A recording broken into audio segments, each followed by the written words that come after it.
ছোট থেকে আমি খুব দুষ্ট। আমার কাজিনদের সাথে আমি অনেক মজা করেছি, গাছে চড়েছি, মাছ ধরেছি, আরো কত কি। সেই দিন ভর দুপুরবেলা একটি আম গাছের নিচে দাঁড়িয়ে আমি ওকে বললাম, শোন, আজকে মাছ ধরতে যাব, তুই কিন্তু আমাকে ডাকতে আসবি। ও বলল ঠিক আছে।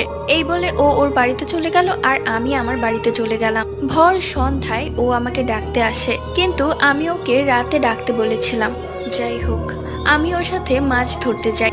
যেখানটাতে মাছ ধরতে গিয়েছিলাম সেখানে বিরাট বড় একটা বট গাছ আছে। সেই গাছটা এতটাই বড় যে তাকিয়ে থাকলে ভয় লেগে যায়। আমি সেই দিন লক্ষ্য করলাম ও কেন যেন বেশি একটা কথা বলছিল না। যাই হোক, আমরা নদীর ধারে পৌঁছে যাই। ও তখন আমাকে বলে, একটা জাদু দেখবি? আমিও কিছুটা হেসে বললাম ঠিক আছে, দেখা। তখন আমি দেখলাম এক পলকে ও এক লাফে বটগাছের মাথায় উঠে বসলো, যেটা কোনো মানুষের পক্ষে সম্ভব না, এবং এক লাফে নিচে নেমে আসে। আদৌ কি সে কোনো